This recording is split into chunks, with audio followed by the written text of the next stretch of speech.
Ser podcast. Jesús Callejo, una semana más, bienvenido de nuevo a Ser Historia. Pues qué tal, Nacho, una semana más y esta vez vaya sitio que me traes. Yo siempre te llevo a sitios raros, pero el tuyo esta vez me encanta, me apasiona y me das una envidia tremenda. Pues fíjate, sí, yo tenía muchas ganas de visitar Göbekli Tepe al sudeste de Turquía.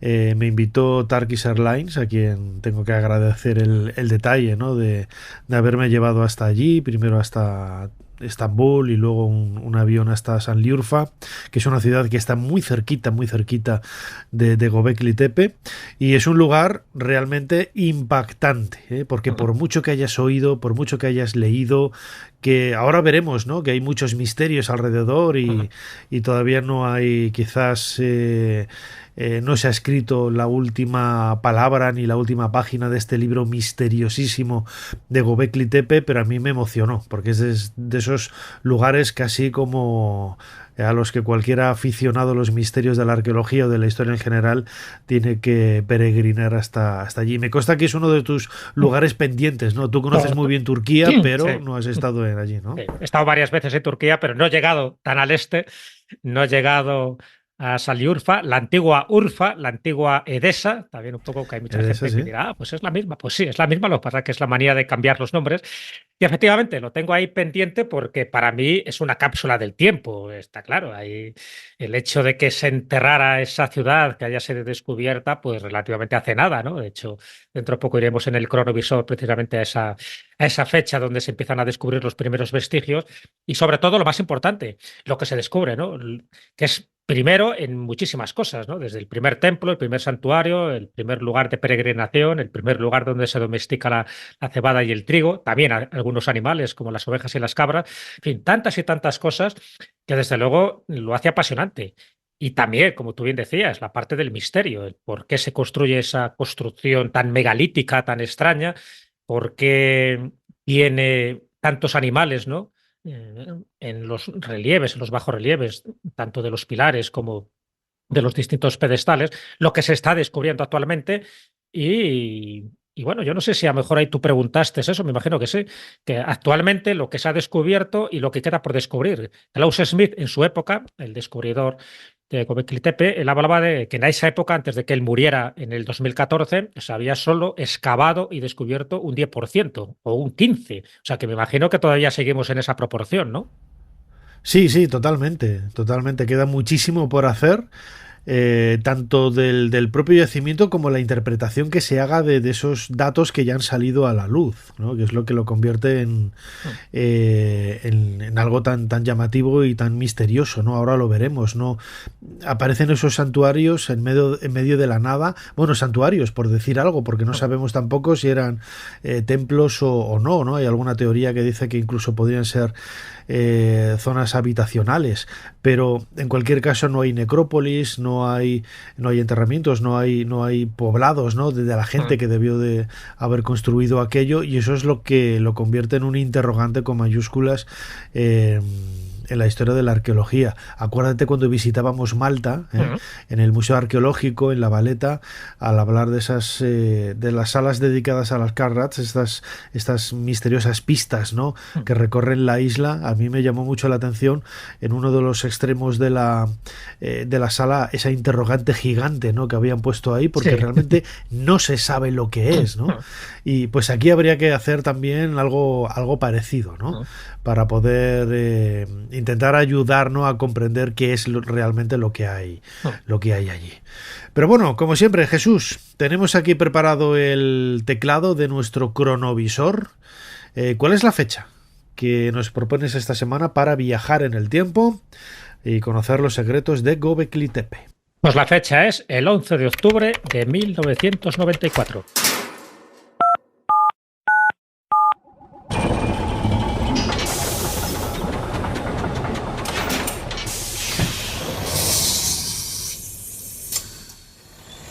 Adelante, pasen. Jesús Callejo les está esperando junto al cronovisor.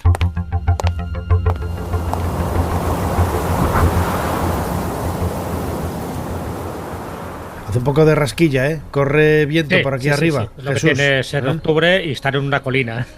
En la colina panzuda, la colina del ombligo. Bueno, todavía no se llamaba así. Todavía Klaus Schmidt, que le tenemos aquí, a este buen arqueólogo, no sabía muy bien, bueno, tenía indicios, pero no sabía muy bien lo que se iba a encontrar. Por eso hemos llegado justo en esta fecha, en este momento y en este lugar, porque los descubrimientos mayores van a ocurrir un año después. Pero este es un poco el punto cero. ¿Qué pasa? Pues que Klaus Schmidt, estamos hablando de un personaje, de un arqueólogo alemán de la Universidad de Heidelberg, pero también del Instituto Arqueológico Alemán, él ya había oído, ya tenía una misión de reconocimiento en Turquía y había oído que se habían hecho, bueno, como distintas excavaciones, un informe de unos arqueólogos de la Universidad de Chicago, que ya en los años 60, pues bueno, habían descubierto algo, ¿no? Habían descubierto pues un montículo con restos arqueológicos, con distintas piezas de cerámica, pero no lo habían dado mayor importancia. Consideraban que era un yacimiento más, como otro cualquiera. Pero Klaus Schmidt, con ese... No, hay un detalle, porque cuando vieron estos americanos, es que se cubrieron de gloria, esas losas de piedra en el suelo, pensaron que eran tumbas bizantinas. Pues fíjate. Y hombre, hay como... Le dieron el título de arqueólogo. Casi 11.000 años de diferencia, ¿no? Hacia atrás en el tiempo, ¿no? Pero bueno, una anécdota, esto le pasa a cualquiera, ¿eh? Sí, el mejor arqueólogo puede meter la pata, ¿eh? Claro, pero bueno, Klaus Schmidt sí que tenía esa corazonada que quería comprobar personalmente si realmente este lugar tenía interés o no tenía interés. Así que Smith y este pequeño equipo, vamos a decirlo así, de gente que le acompaña, pues bueno, lo que está haciendo es eso, empezar a mirar, ver que efectivamente hay huellas de rebaños, de ovejas y de cabras, con lo cual es cierto que eso es una época donde él sabe que ahí vivió gente. Lo que no sabía es muy bien la datación. Y está claro que esa colina no era natural, sino que era artificial. Y eso ya indica bastante, ¿no? Estamos hablando de 14 kilómetros de distancia a la ciudad de Saliurfa. Y este montículo, pues bueno, de ahí un poco lo de la colina panzuda, ¿no? Que se le ha llamado, que es Göbekli Tepe, pues evidentemente sí que parece que encierra algo. ¿Qué es lo que está encerrando? Lo que empiezan a ver, y ahí lo estamos viendo, ¿no? Pues son fragmentos dispersos de piedra caliza, de cantidad de astillas de siles, que es un poco también lo que descubrieron en el informe anterior, pero no solo eso, sino que hay lo que él define como cristales de fuego, fragmentos de artefactos producidos por el hombre. Claro, estos fragmentos, incluso algún huesecillo que otro, es lo que luego se mandará a analizar. En este momento, justo en octubre de 1994, ahora él no sabe la importancia, la envergadura, la categoría que tiene este descubrimiento arqueológico, esta ciudad. Bueno, no es una ciudad, luego comentaremos un poco las distintas teorías que hablaba, ¿no? Pero bueno, es todo un templo y alrededor se construyeron distintos habitáculos. Él todavía no era consciente de la antigüedad que tenía, porque nos tenemos que ir a esos míticos 12.000 años. No es consciente que al final se enterró y se soterró de una forma deliberada después de 2.000 años de convivencia entre los habitantes de toda esa zona, y la cantidad de cosas que iban a ir saliendo a la luz. Entre ellos, esos pilares, entre ellos 4 recintos, el A, el B, el C y el D, que son los que se están excavando, que son los que tú verías, Nacho. Pero lo que se habla es que el yacimiento tendría 90.000 metros cuadrados, de los cuales estos 4 recintos es una muestra de los 15 que todavía están ocultos. Y posiblemente algunos de esos 15 que todavía están ocultos sean anteriores a la datación que se ha establecido actualmente para este yacimiento arqueológico, que estamos hablando de esos 12.000 años. Luego comentaremos un poco el por qué, quién lo hizo, si era una zona de peregrinaje, si solo era un templo, o si realmente estamos hablando pues de ese elemento, en este caso prehistórico, donde el cazador-recolector deja de serlo y se convierte en agricultor. ¿Por qué? Porque empieza a domesticar no solo a ciertos animales, sino también a especies vegetales. Todo eso ha causado, como te puedes imaginar, una revolución a las teorías oficiales que había en aquel momento, porque estamos ya entrando en el Neolítico, y en esta época, es decir, estos míticos 12.000 años, pues realmente habría que ir un poco más atrás, ¿no? Luego comentaremos que posiblemente sean 12.800 años, y que tiene que ver con la caída de un meteoro que hubo en aquella época. Pero es que en esta época, ¿qué es lo que decían los arqueólogos hasta el momento? Que ahí solo había cazadores-recolectores, que no había un asentamiento oficial, que no se conocían los rudimentos de la agricultura, que esto sería muy posterior. Y claro, es que el muy posterior quiere decir que estamos hablando de una estructura, y bueno, de hecho está considerada la estructura monumental levantada por el hombre el Homo sapiens, mucho más sofisticada, fíjate, de estos 12.000 años. Estamos hablando de 7 milenios antes de la construcción de las pirámides de Egipto y, por supuesto, de toda la estructura megalítica de Stonehenge. Así que yo creo que esto ya nos da pie para empezar a salivar y darnos cuenta de que este lugar nos va a dar muchísimas sorpresas y, sobre todo, muchas piezas a este puzzle arqueológico donde hasta ahora teníamos más teorías que certezas. ¿Qué provocó un cambio tan vertiginoso? Jeff Rose, un estudioso de las primeras etapas de la humanidad, lleva años investigando este misterioso punto de inflexión. Ahora está en Turquía para estudiar un sorprendente hallazgo que podría explicar por fin cómo y por qué dimos ese paso de gigante entre la edad de piedra y lo que somos hoy. Llegar a la Luna no fue el paso más importante, sino probablemente aprender a producir nuestro propio alimento. La agricultura nos permitió establecernos, desarrollar la religión y construir templos. Los asentamientos se convirtieron en ciudades y más tarde en grandes civilizaciones. Al no tener que cazar y recolectar cada día, tuvimos tiempo para pensar, inventar y salir de la edad de piedra. Esa era la teoría hasta ahora. Pero aquí han descubierto algo que da un vuelco a nuestra interpretación de la evolución cultural de la humanidad. Estoy deseando llegar. Turquía es un antiguo territorio que une Europa y Asia. Forma parte del creciente fértil, una franja en forma de media luna que comprende parte de Egipto, Israel, Siria e Irak. En este cinturón verde es donde se asentaron las primeras poblaciones y las primeras civilizaciones hace unos 5.000 años. Y es aquí donde se ha hecho un increíble hallazgo, en un lugar llamado Göbekli Tepe, que en turco significa colina panzuda. Los habitantes del lugar la consideran una colina sagrada. Klaus Schmidt, un prestigioso arqueólogo alemán, hizo este asombroso descubrimiento en 1995. Y desde entonces ha estado trabajando en este yacimiento. Lo que Schmidt encontró bajo esta colina fue un conjunto de enormes pilares de piedra de formas singulares. Schmidt supuso que aquello era tan solo una pequeña parte del yacimiento, así que hizo que sondearan con un georradar un área de alrededor de 90.000 metros cuadrados, una superficie equivalente a 20 campos de fútbol.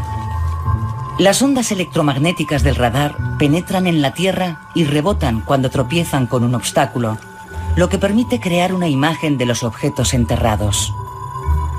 De esta forma, Schmidt pudo calcular la extensión del yacimiento. ¿Qué superficie tiene? 300 por 300 metros. Es gigantesco. Con sumo cuidado, Schmidt y su equipo han desenterrado, por el momento, 4 enormes círculos de piedra. Su perímetro está formado por un alto muro reforzado con pilares en forma de T. En el centro se levantan 2 monolitos colosales de 5,5 metros de altura. No conocemos ningún otro recinto de estas características. ¿Para qué fue construido? Escuchábamos un fragmento de un documental de televisión titulado La cuna de los dioses, en donde en esa introducción se nos redunda un poco en los datos que ha comentado Jesús ahora, ¿no? Esas primeras dataciones hacia el 9600 o 10.000 antes de Cristo, pues revierten totalmente el concepto que se tenía hasta ahora de la historia. Es decir, siempre se había dicho que el ser humano deja de ser cazador-recolector y pasa a ser sedentario en una ubicación determinada con el nacimiento de la agricultura, y a partir de ese momento después nacen las primeras culturas, las primeras religiones, el primer pensamiento religioso más elaborado, ¿no? Y aquí en Göbekli Tepe vemos como poco en el 9600 antes de Cristo, vemos que ese pensamiento religioso es anterior casi al nacimiento de la agricultura, ¿no? Lo que se revierte un poco el pensamiento en ese sentido. Jesús, que es lo que ha convertido a Göbekli Tepe en algo tan importante, ¿no? Muchas veces, yo lo sé por mi canal de YouTube dentro de la pirámide, cada vez que pongo algo de la Gran Pirámide, de la Esfinge y tal, pues me fríen a mensajes diciendo que no, que son mucho más antiguas, que los arqueólogos no quieren reconocer la antigüedad de la cultura humana, que ha habido culturas que han desaparecido y que no han dejado huella y que no sé qué, bla, bla, bla, bla, y esa conspiración, ¿no?, que hay por parte de los arqueólogos, y todo lo contrario.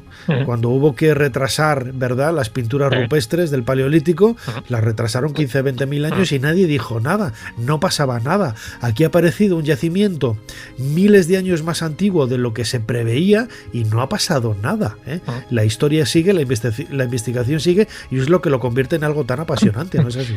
Claro, lo que pasa es que cuando aparece, es verdad que es como una especie de opar, es como algo fuera del tiempo y del espacio, porque no encajaba dentro de las teorías oficiales. Ya sabes que muchas veces la ciencia, ¿no?, entendido en sentido amplio, es muy reacia, ¿no?, a las innovaciones y sobre todo a cambiar la postura, pero muchas más veces por egos que por cuestiones científicas, ¿no? El que ha mantenido una postura, pues le fastidia tener que cambiarla porque los hechos son evidentes. En este caso ocurre lo mismo. La cantidad de arqueólogos, cantidad de especialistas, de antropólogos, pues siempre han defendido una teoría muy similar. Todo esto rompe los esquemas, pero claro, rompe los esquemas a los que nos interesa la historia de la arqueología. Es apasionante porque es como poner, ¿no?, muchos más datos en claridad de lo que nos estaban contando antes, y lo que nos decían pues era como algo muy estructurado, ¿no? La cultura Clovis, que en fin, que la megafauna, que todo aquello desapareció hace 12.800 años y que a partir de ahí, pues bueno, sí es verdad que está muy relacionado con un cambio geológico muy importante, y además para mí no hay ningún tipo de duda, ¿no?, que Göbekli Tepe tiene que ver pues con ese cometa llamado el cometa Clovis.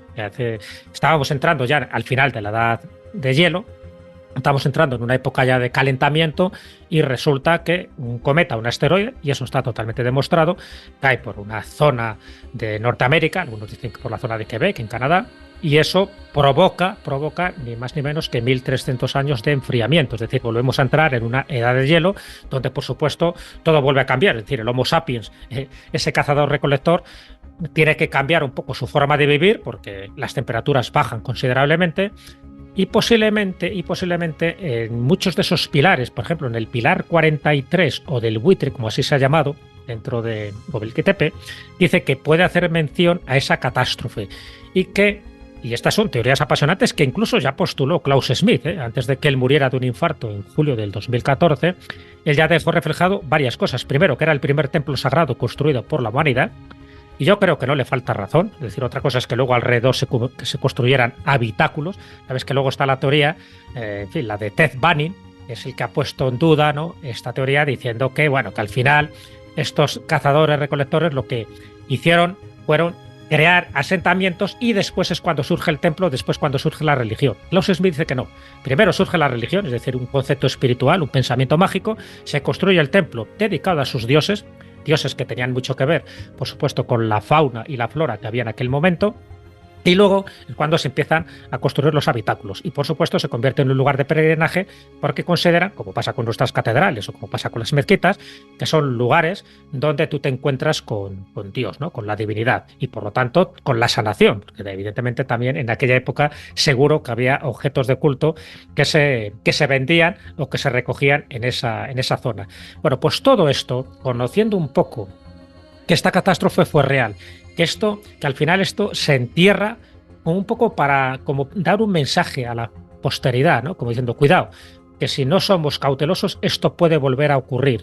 ¿Y cuándo ocurrió? Entonces ellos, y esta es una teoría bastante vanguardista, pero que posiblemente sea cierta, que muchos de estos animales que aparecen ahí recogidos, fíjate que estamos hablando de las 81 representaciones de animales que han aparecido en estos monolitos, se han identificado 23 serpientes, 12 zorros, 7 jabalíes, 5 grullas, 3 suros, etc. Bueno, pues que a lo mejor todo esto está haciendo mención a constelaciones y también a ubicaciones. De hecho, se sabe que uno de esos recintos está orientado a la estrella Sirio. En fin, si todo esto es cierto y parece que todo va encajando, no es un simple templo. Es decir, aquellos que construyeron Göbekli Tepe, ojo, no solo esta construcción en Turquía, estamos hablando también de Nebali Kori.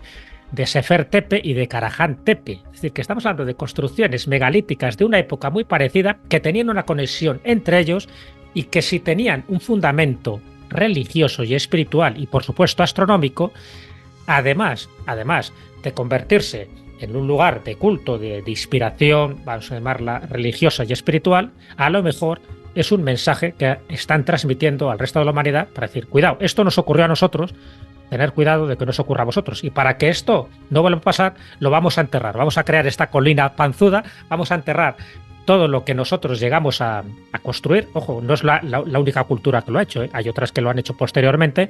Y nos están mandando, pues eso, un mensaje muy llamativo.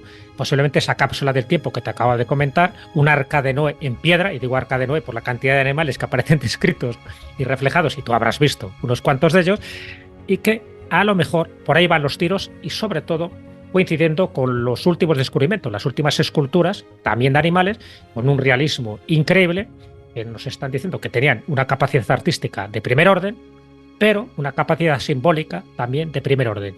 No hacían nada por casualidad, todo tenía un mensaje oculto.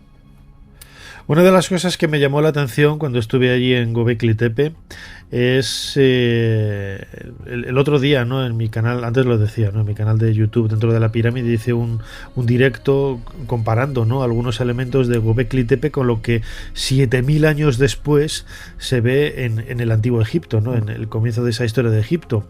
Y vemos arquetipos que son muy parecidos, ¿no? Aparece el escorpión, aparece el buitre, aparecen los toros, aparecen los zorros, aparece la serpiente. Es decir, son elementos que bueno, un antropólogo quizás definiría, ¿no? Como que surgen de la mentalidad de diferentes culturas ubicadas en distintos puntos del planeta sin que necesariamente hayan tenido conexión o contacto entre ellas, ¿no? Porque el ser humano, por ejemplo, puede identificar a los buitres con ese animal psicopompo que ayuda al difunto, ¿no? A llevar el alma hacia el más allá, que es algo que vemos en muchísimas culturas del mundo antiguo y de la prehistoria, ¿no? Quizás pues porque va devorando los cadáveres y se puede dar esa interpretación mágica, ¿no? Pero en Göbekli Tepe precisamente vemos eso, ¿no? Como muchos de esos animales por primera vez empiezan a tener un simbolismo que luego se perpetúa y se repite en muchas culturas, incluso miles de años después. Sí, así es. La mayoría de los animales, a ver, tienen... Pero eso pasa también en las pinturas rupestres, ¿no? ¿Por qué pintaban a unos y no pintaban a otros? Pero hay dos claras interpretaciones, ambas muy simbólicas. Uno son aquellos animales que tú quieres cazar y en otra parte tú pintas aquellos animales que te pueden cazar. Es decir, que por una parte hay ritos propiciatorios para que esa caza sea más favorable y por otra parte hay ritos propiciatorios para que no te cace el oso o el tigre dientes de sable, que entonces te va a hacer papilla. Entonces había rituales, porque ese concepto, ese pensamiento mágico estaba mucho más asentado en lo que nos podemos imaginar, está claro. Era un hombre que vivía completamente en la naturaleza, que su esperanza de vida eran 30, 40 años y por lo tanto conocía muy bien los fenómenos atmosféricos y los fenómenos un poco que le ocurrían a su alrededor y los interpretaba. Es verdad que a su modo, pero los interpretaba siempre o bien como buenos o malos augurios, y siempre bajo la óptica de la religión y de sus dioses, sean masculinos o sean femeninos. Está claro que los animales tienen también esa significación. No es lo mismo representar a un buitre, con toda la carga simbólica, como un ave, como bien, tú decías, como un psicopompo, igual que pasa también con el perro, ¿no? Igual que pasa con el caballo. Los psicopompos son esos animales, ¿no? Que trasladan el alma del difunto hacia el otro lado, ¿no? Hacia el más allá, el Amenti, el Valhalla, en fin, los distintos nombres que reciben según las distintas culturas y mitologías. Está claro que aquí hay una significación muy, muy evidente. Por eso hablaba del pilar 43, que posiblemente sea el más llamativo, ¿no? Ese pilar del buitre, y que hace referencia a esa catástrofe de hace 12.800 años, que posiblemente es cuando ya se estaban asentando ahí, cuando tienen que sufrir estas inclemencias temporales, esa edad de hielo de 1.300 años, hasta que en el 11.500, fíjate, en el 11.500, algo debió pasar, es decir, tuvo que haber unas lluvias masivas, un diluvio, el famoso diluvio universal, y las temperaturas empezaron a subir. Empezaron a subir de tal manera que en 10 años subieron prácticamente 15 grados. Entonces todo eso hizo que se estabilizara, hizo que ya es verdad que la agricultura y, por supuesto, el sedentarismo fuera muchísimo mayor y que todo eso, de alguna manera, está reflejado en los distintos pilares de los 4 recintos que se han excavado hasta el momento en Göbekli Tepe. Y todo eso, sumado a lo que te comentaba antes, la domesticación del trigo, pues quiere decir que ahí empezó a surgir ese momento en el que el lugar era lo importante y el culto era fundamental. Siempre hemos pensado que la religión se desarrolló cuando el hombre adoptó la agricultura, pero esta religión es anterior. ¿Cuál era su propósito? Esta nueva religión le dio al ser humano una gran ventaja psicológica al situarlo por encima de la propia naturaleza. Tal vez fue ese cambio de mentalidad lo que propició la domesticación y el aprovechamiento de animales y plantas. Göbekli Tepe constituye un punto de inflexión fundamental en la evolución de la humanidad. Sus pilares y relieves reflejan nuestra concepción actual del hombre y la naturaleza. Pero ¿qué tipo de ceremonias se celebraban aquí? Smith ha encontrado indicios muy interesantes. Aquí podemos ver una silueta humana, con los hombros, los brazos y el pene erecto, pero no tiene cabeza. Es una escena escalofriante en la que aparecen serpientes, buitres y un escorpión. Puede que sea una descripción del inframundo. Estas imágenes refuerzan nuestra teoría de que aquí tenían lugar ritos de enterramiento. Los rituales funerarios en otros asentamientos de aquella lejana época eran bastante extraños. Los cadáveres eran enterrados durante un tiempo y luego exhumados para extraer los cráneos y utilizarlos como reliquias. No es descabellado pensar que este templo estuviera dedicado a los muertos, que fuera un portal del tenebroso inframundo en el que los cráneos se separaban de los cuerpos y donde se celebraban oscuros rituales bajo imponentes monolitos que proclamaban el dominio del hombre sobre las bestias. El hallazgo de Göbekli Tepe ha dado un vuelco a la historia. Siempre habíamos pensado que fue la agricultura lo que agrupó a los pueblos en comunidades, que evolucionaron hasta convertirse en las avanzadas sociedades de hoy en día. Pero tal vez esa gran revolución se produjo antes de la aparición de la agricultura. Una revolución cultural iniciada por una nueva religión en la que el hombre era superior a los animales. El templo erigido para este nuevo credo le hizo dar un enorme paso evolutivo que le llevó a descubrir la agricultura y la ganadería. Göbekli Tepe parece sugerir que el deseo de rendir culto fue el germen de nuestra civilización. Pero encierra un secreto desconcertante. Tras construir este extraordinario lugar con enorme esfuerzo, sus fieles acabaron enterrándolo. ¿Por qué razón? El declive del templo más antiguo del mundo es tan misterioso como la religión que lo alumbró. Durante más de 1000 años, el templo desempeñó un papel preponderante en la vida de la región. Gentes que vivían a más de 200 kilómetros acudían a él para celebrar ritos e intercambiar ideas, noticias y hallazgos. Aquí fue donde la revolución agrícola, que cambiaría el curso de la historia, empezó a tomar forma. Escuchábamos un nuevo fragmento de ese documental de televisión La cuna de los dioses, un documental que ya tiene sus años, porque ahí aparecía el doctor Smith, este arqueólogo alemán que descubrió Göbekli Tepe a mediados de los años 90, y en él escuchábamos, Jesús, bueno, pues la posible finalidad que pudiera haber tenido este lugar, y luego también ese aspecto tan llamativo de la amortización, ¿no? Es decir, que sucede, pues eso, 8000 años después, el mundo tartésico hace exactamente lo mismo. Cuando tú vas al Turuñuelo, descubres que ese templo, ese lugar sagrado, ha sido destruido ex profeso. No ha sido destruido por una invasión, por un accidente, un incendio, no. Ha sido destruido, demolido por los propios tartesos, y aquí sucede en Göbekli Tepe lo mismo, ¿no? Esos lugares son amortizados con el añadido de que, bueno, lo destruyen, lo tapan y vuelven a construir encima un nuevo santuario un poquito más pequeño, ¿no? Que eso también llama mucho la atención. Es como si la vida de ese lugar mágico, de ese lugar sagrado, de esa colina, de lo que hoy es Göbekli Tepe, pues se perpetuara en el tiempo durante, pues prácticamente los 2000 años, ¿no? que estuvo en uso. Sí, así es, porque llega un momento que, bueno, como de la noche a la mañana deja de tener actividad, aquello se entierra, no parece que fuera ninguna invasión, no parece que fuera ninguna catástrofe natural, ningún terremoto, no, sencillamente decidieron que era el momento de clausurar aquello, ¿no? ¿Y cómo lo clausuras? Pues creando una especie de colina artificial que con el tiempo, pues claro, con la vegetación parece que es una colina natural, ¿no? Hasta que Klaus Schmidt se da cuenta de que, cuidado, aquí esta colina panzuda tiene algo más, ¿no?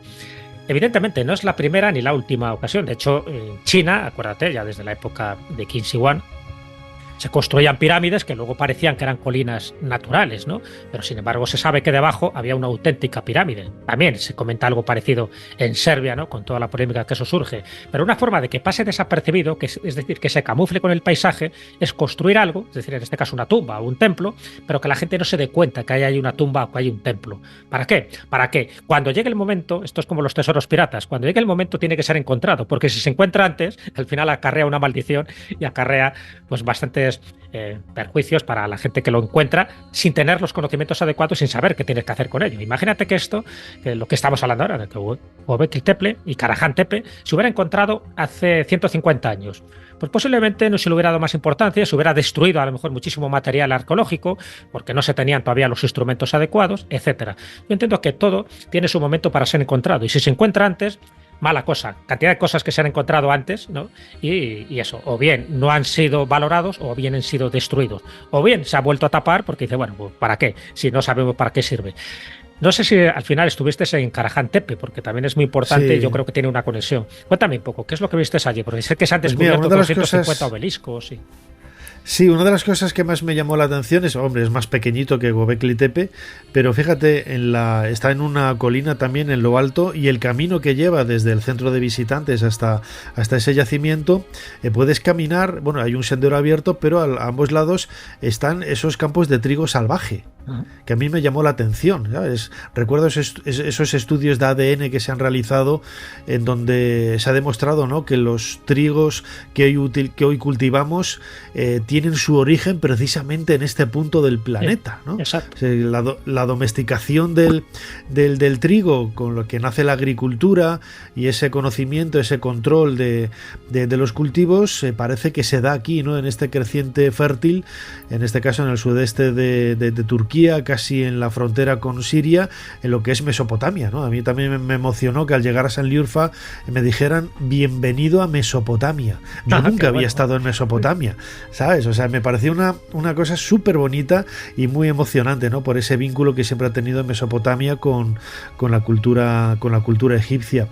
Pero hay muchos elementos en común muy parecidos a los que aparecen en Göbekli Tepe, pero quizás en Karahan Tepe esos mascarones de piedra, de rostros saliendo de la pared, de los círculos, el dibujo de las serpientes, esos monolitos en forma de T con las mismas representaciones, ¿no?, de aves y de animales, bueno, pues tienen esos elementos en común con Göbekli Tepe, y al mismo tiempo los mismos enigmas, ¿no?, que marcan en este caso los dos yacimientos, ¿no? Karahan Tepe es menos espectacular desde el punto de vista visual que Göbekli Tepe porque es más pequeño, pero tiene también esos mismos ingredientes con interrogantes enormes que plantean las cuestiones que todavía están por resolver en este lugar del planeta, ¿no? Ya que hablamos de interrogantes y de enigmas, voy a ser ahora en esta última parte del cronovisor el que yo te pregunte a ti.